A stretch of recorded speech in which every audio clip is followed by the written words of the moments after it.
on this. It always makes me so awkward. You never know when it's gonna. Now we're live. Welcome back to Equal Time Soccer.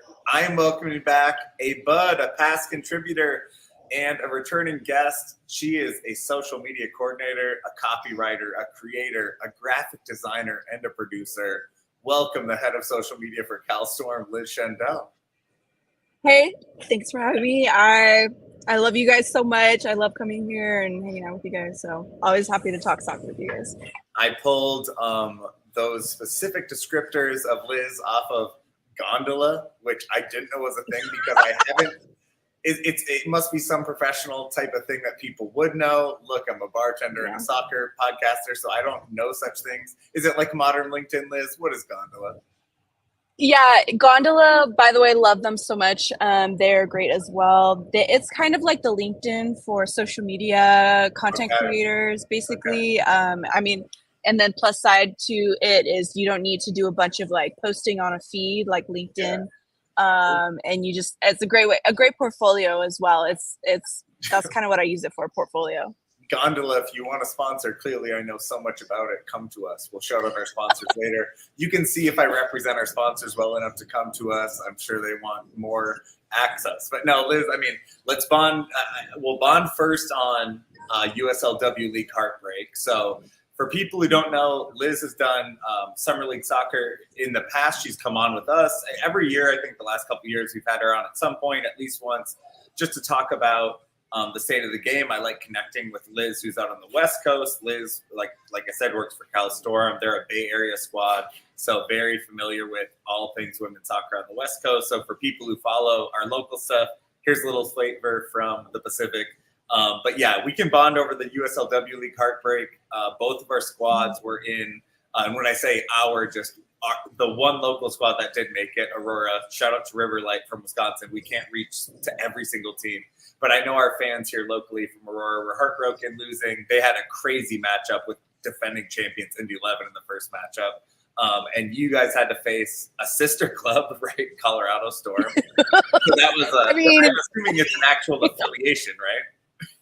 No, it's not actually. What? And I know that's what everyone was like. You have like a Colorado version? Absolutely nothing to do with us. Then it's even more bitter. It's even more bitter. Yeah, they were actually Colorado Rapids and they rebranded, but they kept their like established year to like 1967, except Colorado Storm is a brand new name for them, which is because we played them in the WPSL championship, which we won in 2022.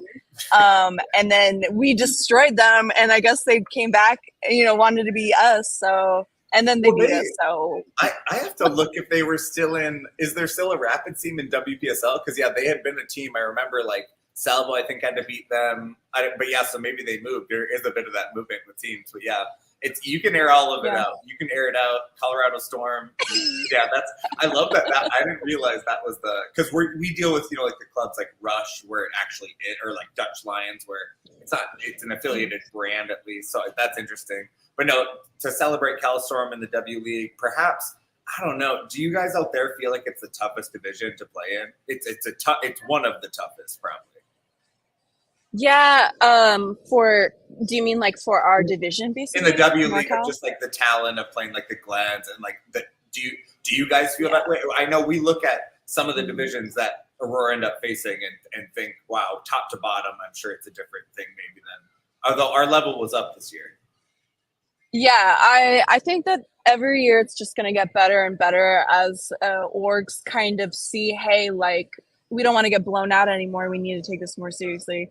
I will say, like, from the very beginning, USLW got really fortunate with the teams on the West Coast that wanted to participate in our division.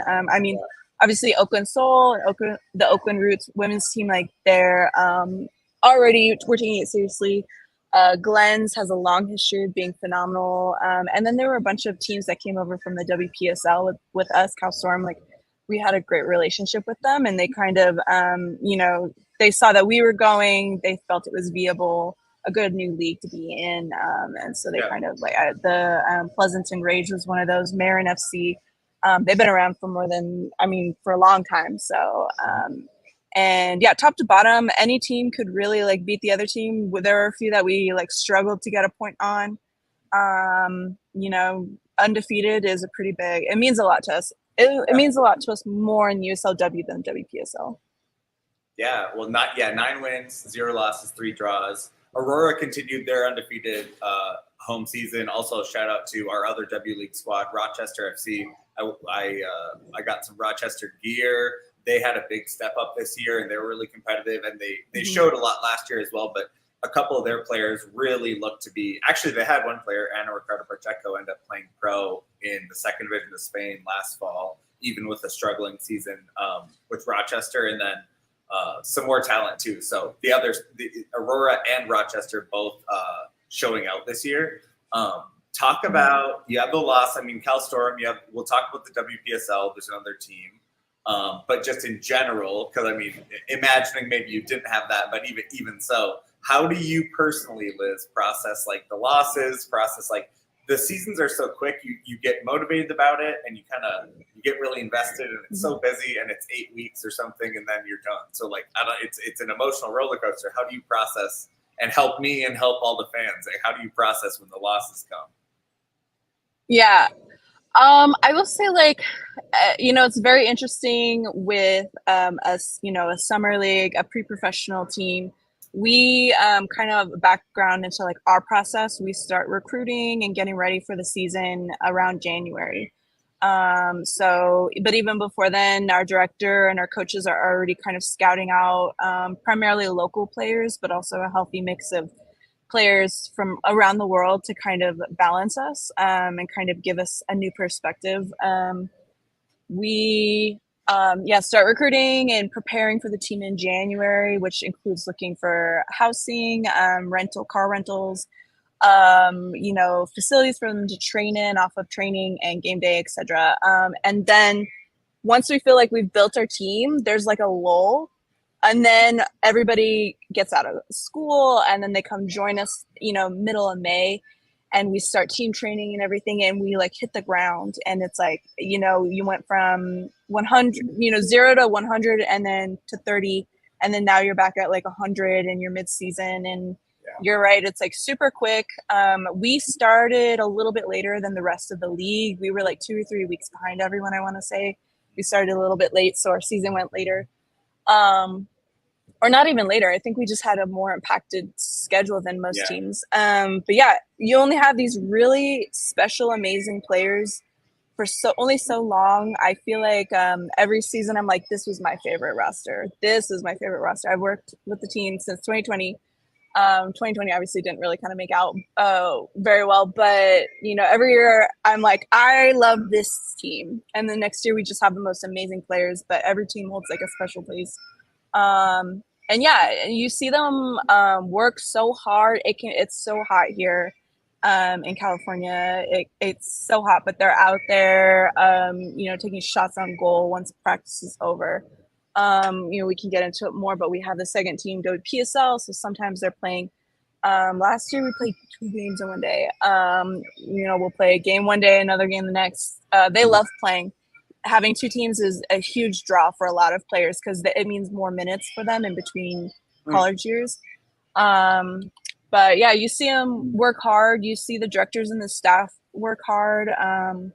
You kind of feel like this is a special season, and then to kind of go out first round is obviously heartbreaking. The players take it really personally. We have our vet every year. We have 3 who are our captains who've been playing for a long time. They grew up with the brand. They were kids coming to CalStorm games, and they're the ones who take it hardest. So, but every season it's just kind of a gift to be able to work with them. It's a special brand, a special team. The staff, we've been working together for a long time. We're family. I just, I don't know. Every year could be my last year. I could move next year. Who knows where I'll be next year? So I have to enjoy every single year, and I enjoy it. You just try to, part of it with, this leads into the next question, but like for fans of Aurora, and like I said, even with Rochester having the one person being pro last year, I think there'll be more. I think Ada Kartovich maybe will go play pro somewhere for people who have watched when I interviewed her, really good midfielder. But talk about that too, because part of the challenge with summer leagues, and it is the short nature of it, that players are going to be pulled back to college. And so we ended up with this summer still, like the league overall for the W League was more competitive. And our other leagues were more competitive as well. We didn't have any, loosening there, but still there would be teams, because of their different focus and because of maybe not having the priority of like closing the season out, you would see games that are like 10-0, 14-0. Then I think some of the Aurora fans felt a little bit frustrated, like this isn't good prep for them having to play for a national title. So how do you like think of that in terms of like the different goals teams have, and how the league both needs to be like leagues like the W League, the other ones too, need to develop pros, but also like you want teams to have winning, you want them to want to win, you want them to host fans. What's that balance like for you as you're like seeing these leagues struggle with that? Yeah, I don't know. I think like USLW was kind of for a while in a phase where they were trying to grow as a league and flesh out some of their conferences and then expand into new regions like Northern California and then the Pacific Northwest were the recent expansions. I think USL was looking to just get bodies in the building, basically, like try to get orgs expanded fleshed really out. quick. They're at 80 teams in the third year. Yeah, From I think maybe it was 24 in the first. I don't know what it was. It was maybe 30, but it's a crazy growth. Yeah, I think like and I can't fault them for that. They were trying to just stabilize, I think. And the overall goal for them is obviously Super League, to get Super League established and then to kind of fill up the pyramid. Their like academy. Yeah. I think there may be something else in there, but then academy and then W and then Super League. Yeah. Obviously Super League was the main goal. So yeah, I mean, some teams, you could tell, like, I don't really know what they're doing. Yeah. Like, here they won't even like, they're not even recording, or like we show up and we ask for the link to the stream and they're like, oh, we're not recording today. And it's like, I get it. Like, it's not a mom and pop, but it's like, they're part of an academy or structure or something like that. And it's like one of the coaches is willing to take on this team and he has no administrative assistance, but it's like, I don't want to toot my own horn, but with CalStorm, like we make sure that we get volunteers, interns, staff workers to kind of, run things. Like we were fortunate to be next to UC Davis and Sac State.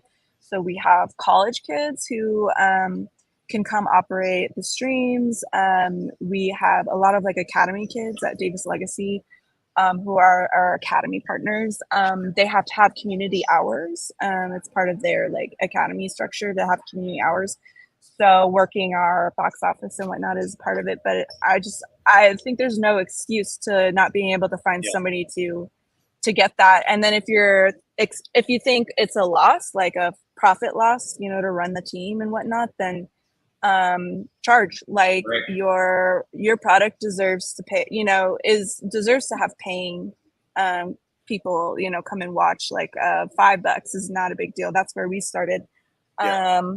So I mean, even Aurora, you guys charge, but it's like not a lot. It's totally doable, and you should expect that, Well, and for us too, doing Eagle Time work, it's like there's so many teams, and so honestly, it makes it easy for us because some teams do just have different goals. So like if they don't publicize, like the team or the schedule or anything like that, well, that's fine because the priority is clearly on just game time, and which a lot of them are like development, and that's okay. Yeah. So I will say, if every team in our catchment area was doing everything publicly, we would have to leave some of you out still. So yeah, it's a challenge for us. But I think what you said rings true, where it's like we're having this huge expansion, but also I think leveling out now to where you'll see the teams find where they need to be, because different leagues have different challenges in terms of like travel and entrance fees. So yeah, you'd hope they kind of find their place. I will say, like in the USLW Heartland, River Lights was a first-year team and made the playoffs as the second team to Aurora. So credit to them. They did it right and were able to get the talent and everything together. So to close out the W League talk for people, The remaining part of that, as we've moved to, also there's still WPSL, UPSL playoffs we want to touch on. W League is into their semifinals of the whole national tournament. Detroit City came out of the Midwest. So shout out, we're rocking with Detroit City for sure. Shout out to Northern Guard supporters. They're playing Saturday, July 13th at 7 p.m. Eastern, because Detroit is Eastern, which really messes with us in Minnesota. It doesn't make sense. And then 4 p.m. Pacific, 6 p.m. Central. But then, the other half of it is North Carolina Courage U23s facing Tennessee SC at Wake Med, one of the United States' great soccer parks in North Carolina, at 6 p.m. Eastern. So that's the Final Four for W League. Let's move to where Cal Storm is still alive and Liz can still dream and still has to plan out all her little good social media work. WPSL playoffs, Cal Storm's in the mix here. Talk about, a team that has multiple clubs. This is one benefit, how you move on from one loss, you move towards the next. You're playing, what is it? You're playing FC Premier Women. Is that the name of the team? Yeah, they're. It sounds like an AI-generated name. I never thought of that. You're right. It is a very. I don't know. I had typed it and not said it aloud, and so I was like, FC Premier Women. What's this? Yeah, they're in SoCal. Yeah, well, right on. So in the mix, playing. That's where you are right now. You're traveling for this, right? Are you in Spokane? No, I'm in 112-degree Northern California right now, outside in the shade, but it's still hot. So we leave early tomorrow. Staff leaves first thing, and then we have to hope that our 20 players who are all traveling together after us, and we'll have situated our housing for them, grocery shopping and everything. We'll have to hope that they all arrive together, but they're great kids, so they'll be fine. We leave tomorrow. Young adults. Young adults. They're, I'm trying to think. I think the youngest one's probably 17, but so they're young adults. But they're all good. They're all good people. I love working with them. I've worked with a few of them for 4 years now, so they'll be fine. But and that's this weekend. We'll play FC Premier Women. Winner on Saturday plays Spokane's team, who are the hosts. Spokane SC Shadow, very ominous, who are playing San Francisco Nighthawks, are a mega 25+ year rival. So very cool. I love it. Yeah, the Spokane Zephyr of the Super Leagues. We'll touch on the Super League a bit more too. Have their hashtags are on the edge, and it's a lot of good stuff. I like the Spokane sports culture. Yeah, shout out to. It's also a shame whenever I hear Spokane. I don't know if anyone's found, but I think of Rachel Dolezal. That's where she's from. I'm so sorry to you all. The soccer is going to change that. We're gonna be talking about women's soccer. And speaking of, in the Central region for us in WPSL. We have rising franchise Sioux Falls City FC, one of the best run organizations in the league. They're fantastic. They draw fans. I went out there again this summer because we have to be able to get them each year. And amazing growth. Year 3 against some really big. For a while, I was joking with Matt about power rankings and standings, but we actually do have some of the heavy hitters in the league in terms of Salvo, Minnesota Thunder, and then even the people behind them in other divisions might have more of a chance. But Sioux Falls City broke through that. They had clutch result against Salvo at home, and so they're playing at home. They'll be hosting FC Pride from the Mountain Conference, who are also undefeated, 7-0-1. They play in a smaller division, so a tighter rotation of teams, but lots of talent usually out of Colorado. So I would expect good things. Talk about seeing teams like Sioux Falls City is one of ours, Aurora, Sioux Falls City, the ambitious clubs going into the pro game. You have your own. Just talk about the teams like that are making their step up when there's really room for it now. Yeah, do you just kind of mean in my? Well, you got you have new NWSL, you have new, you have teams committed to WPSL Pro like we do. You also have, you got the Soul and the East Bay teams crushing it. So just seeing that there is space in that. It's it'd be shocking 5 years ago to see how many teams come up at once and the way they grow. Yeah.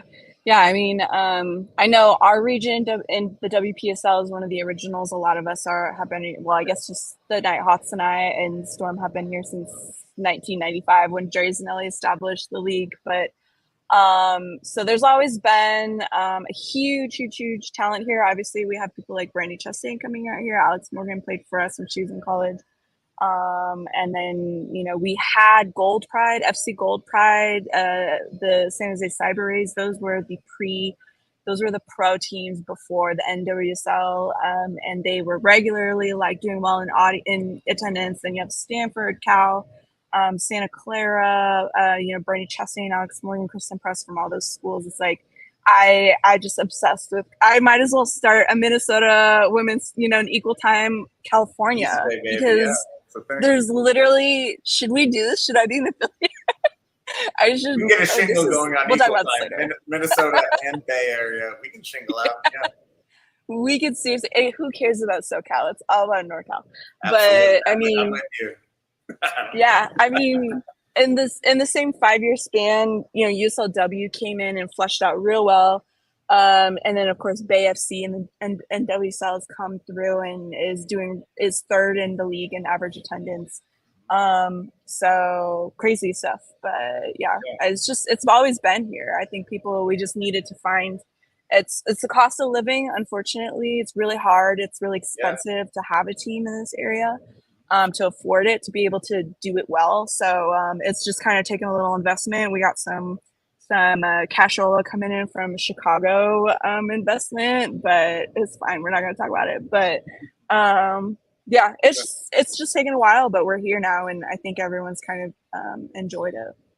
Yeah, people like Bay FC, one of the new squads that's going to be coming into NWSL. People in Minnesota we look. I consume the same way that supporters do, like seeing the trickles that Aurora is confirmed as a team that's like bidding makes us excited. We don't know. There's, it's a thing all clubs deal with is maintaining kind of the soul of it, and then also like finding the investment to grow where you need, real money. And so we'll see how that goes. It seems to be something imminent. Things are being reported where it says we'll hear more about it on the Aurora side. So we'll see how it is. I will say to close out WPSL before I give a shout out to sponsors. Shout out to Salvo. Like I said, Salvo SC made it to the final last year when the Thunder declined to play in the playoffs. So Salvo said, "What up? Let's go win it." They got to the final all the way. 3 players on the all-national team for WPSL, which were Kaya Harper, who's been banging goals like crazy this year, Emily Heslin, the vet, and Meredith Hawkinson, also a vet who was a star at Michigan. Let me give a shout out to our sponsor, Pentz Homes, longtime sponsor.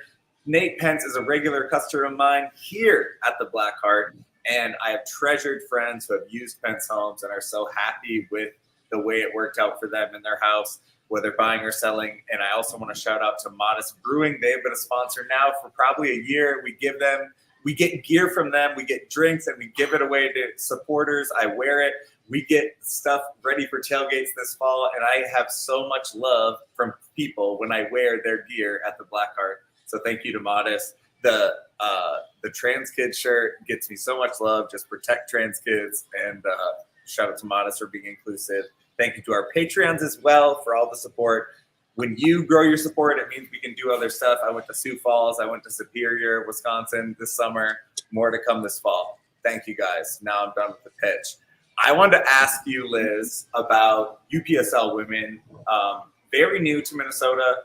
Last year, 6 teams, very small division. This year, 6 more teams, although one is a second team of another, as I said before the show, so confusing. Tonka Fusion 1 and Tonka Fusion 2. Regardless, really fast-growing league. I know there are UPSL teams out in your area. How much do you hear about that kind of in your neck of the woods in NorCal? Like, how much is that part of the landscape compared to the other leagues we've talked about? Yeah, I know WPSL and USLW just kind of soak up so much. There's just such big players. I mean, teams in those leagues, so it kind of really soaks up all of the attention. We do have a bunch of UPSL teams. They're sporadically active. I know that Napa Valley in the WPSL has one, and then Sac United, which is one we're very close with the academy. They have a UPSL team. I don't know. Like, I just think that they're not as like regional as WPSL and USLW. Like, they don't have that like obvious structure. I'd love to see it grow more. I think there's really like a lot of room for it. There's a lot of talent. There's a lot of players on some of these WPSL and USLW teams here in Northern California that aren't getting a lot of playing time. You know, they also specialize in getting like JC. You know, those players who aren't maybe Division One, but are the players that deserve, you know, just as much attention and playing time. But yeah, I wish there was kind of more that I knew about it, more that you can say about it, but there's just not as much. Yeah, for us it's a challenge too. They aren't super. A lot of those teams aren't very public facing in terms of like information. The league itself is not easy. I will credit the folks who work at Superior City FC and Flora for being the people I can text to ask. That's how I found out when the playoffs would be this weekend, because it is tough. And I will say that of the other leagues as well, as much as it is really fun to see the growth. Like, streams are always getting better, coverage is always getting better.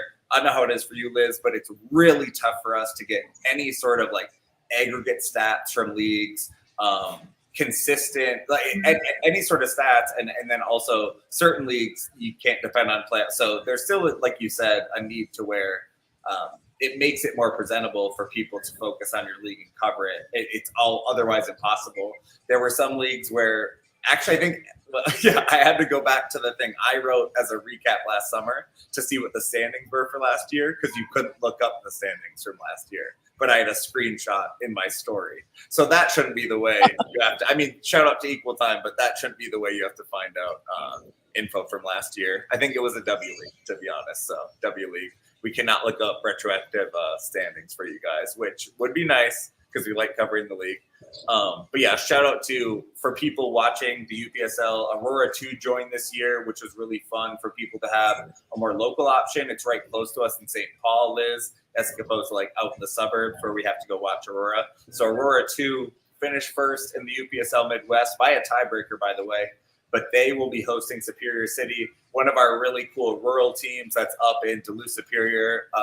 And so an example of a smaller community building up a club. They're hyper local. They have no one from outside the area. There's no one from the Twin Cities. There's no one from anywhere except within 30 miles of the Duluth Superior on Lake Superior, Liz. So they're kind of, I love rooting for them. They're going to be playing Aurora at St. Paul Humboldt High School, which is just across the river. It's close for people in the south or east burbs, really close. And then NOSC Blast play Northern Tide. UPSL women, for folks who don't know, just do localized playoffs for division champions. It's a new thing. It would probably be too challenging to do a national tournament. So anyway, for folks who want to watch, Friday, Sunday would be the final. We'll do our best to cover it as we can. We don't know if there'll be streams or not. I might be able to be on the ground. We'll see. I'm going to have to choose between if Sioux Falls City is in the WPSL final on Sunday and Aurora 2 is in the UPSL final.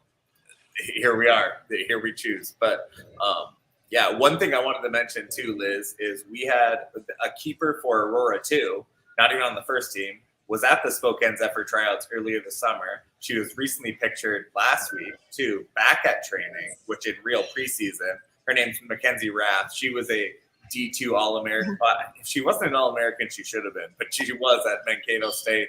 And so exciting to see, even along with her teammate, might I say, from Mankato, Jenny Vetter, is already signed for Spokane Zephyr. So the ones we have confirmed at trying out are D2 players from Minnesota. How much have you heard about Super League signings? I'm sure some of your players must have been going to tryouts, right? Yeah, we had one player, Alyssa Bourgeois, went to Spokane.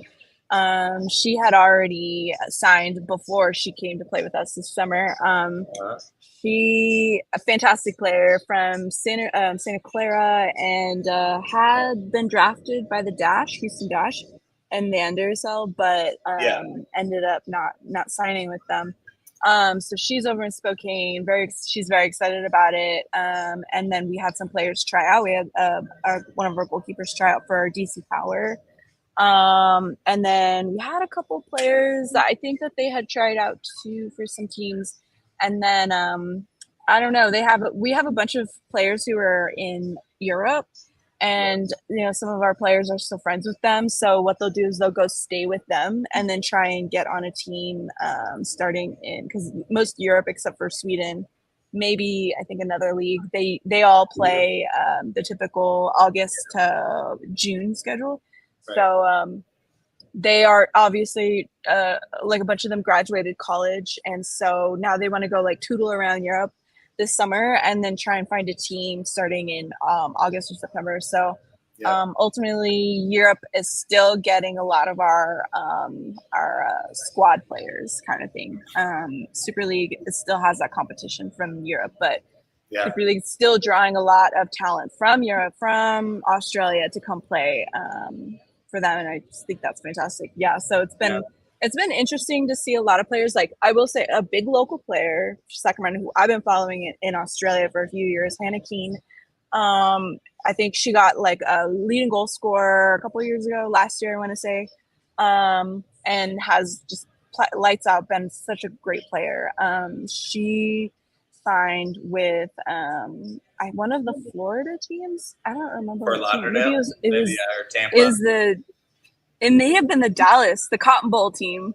So I want to say that may be the team, but they're signing players who weren't able to make the NWSL, but they were still D1, talent. And Super League's brought them home, so it's been really cool to kind of see everybody kind of coming home. Yeah, the positives. I mean, there's so many more roster spots, which is cool. It seems like their intent was always, they said, to pay comparable to the USL Championship men, which means minimums in like the 30s and like maybe 40s type stuff. So at least it should be more, but at least like something that resembles professional standard compared to everyone else trying to do the leagues below the top level. So the positive is like all the roster spots we're seeing. And I mean, we don't know. There's a lot of people we're hearing. There's, Minnesota related people, Aurora related people who maybe are signing, but we haven't seen it yet as well. That's been slow. So maybe some of the challenges, so the positives are there. And then I think you and I have talked about where it's like the negative side is more kind of the late nature of some of the announcements, like teams even announcing coaches, when players are already being signed, which is never a good sign. And then a couple of the markets, I would say the challenge is either like crowded with other soccer and facility, or also like we joked about, I mean, like it's hard to not talk about the Cotton Bowl in Dallas. Like it's an 80,000. I'm going to confirm the number, but so facilities as well. Like what are your kind of like concerns as it starts up this fall? Because it's exciting, but also of course concerns. Yeah, I will say like Super League, when it first was kind of floated or teased a couple years ago, but not necessarily announced yet, everyone was kind of calling it a Division 2.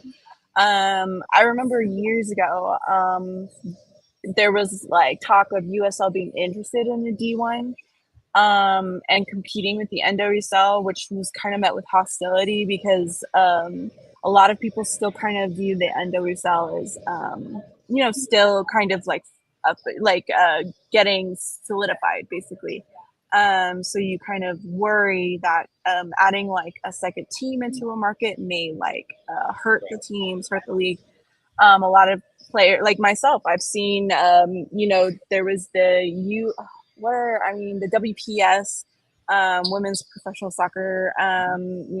We've had two teams in the Bay Area kind of come and go before Bay FC. Kind of don't want to see that again, but I mean, NWSL is solid.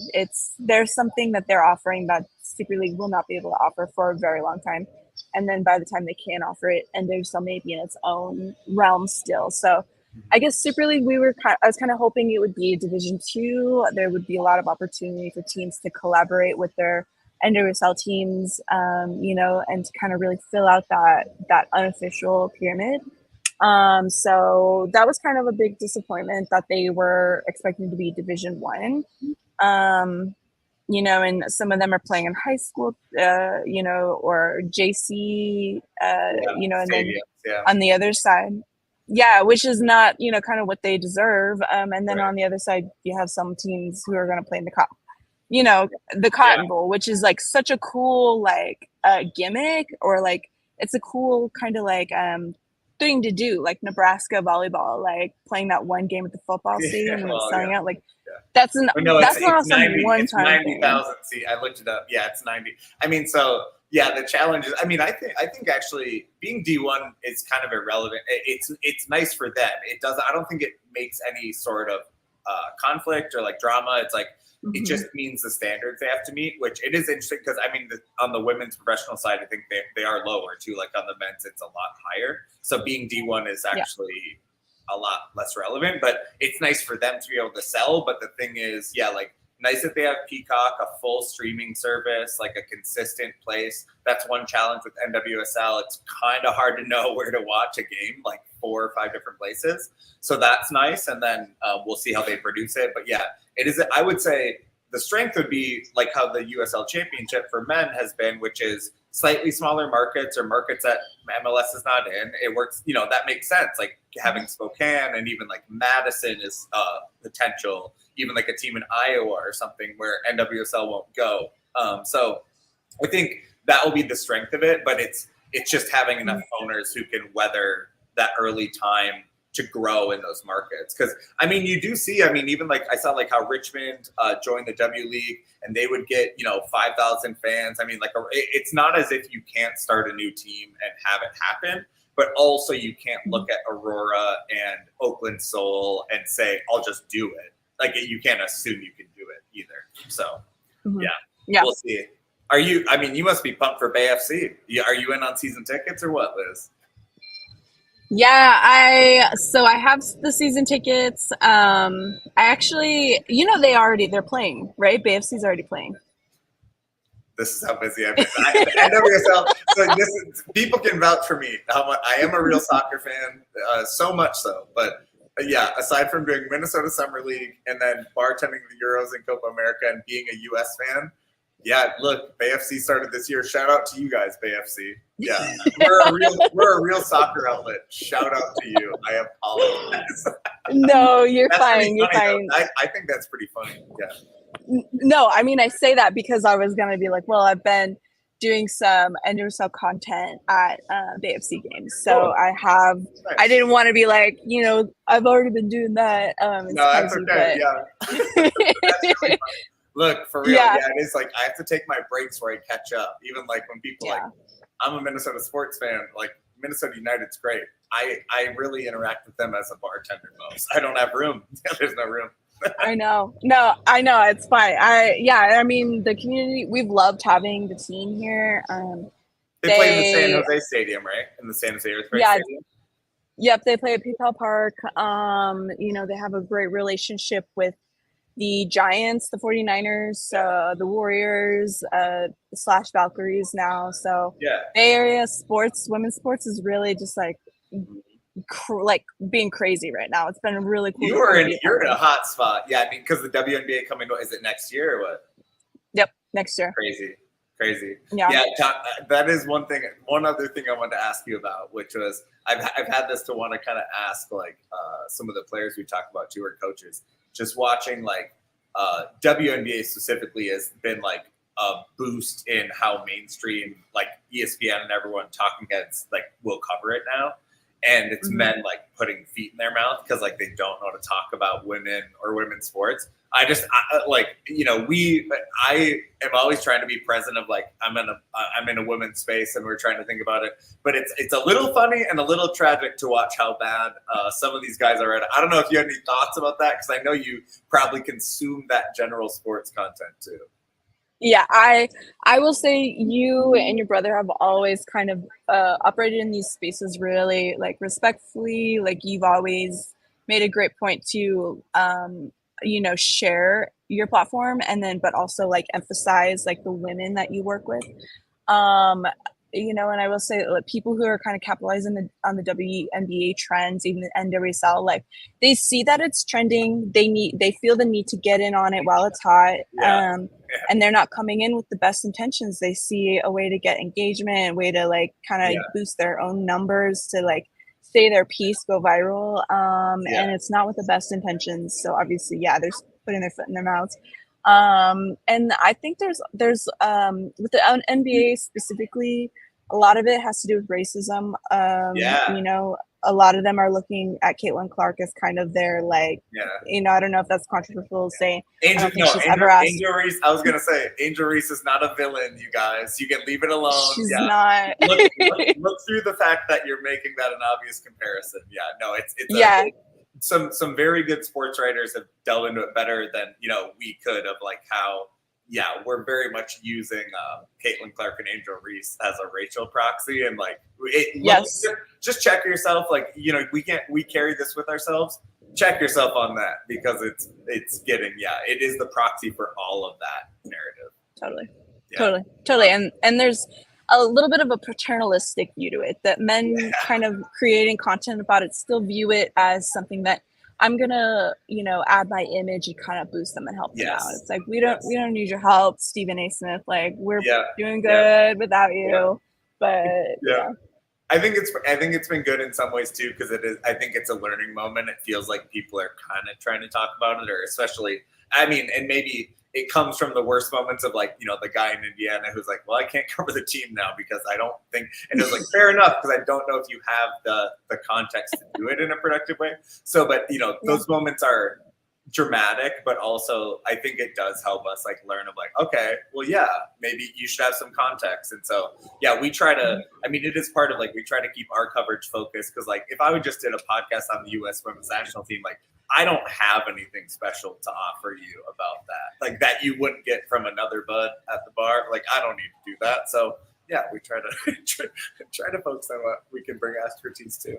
But Liz, you're going to be busy. You're about to be flying. You got to hopefully. I wish Cal Storm luck in the WPSL this weekend. Thank you so much for joining us to just get into the playoffs. Anytime. I'll let you know how it goes. Thank you. We'll keep paying attention. Awesome. Thanks, y'all.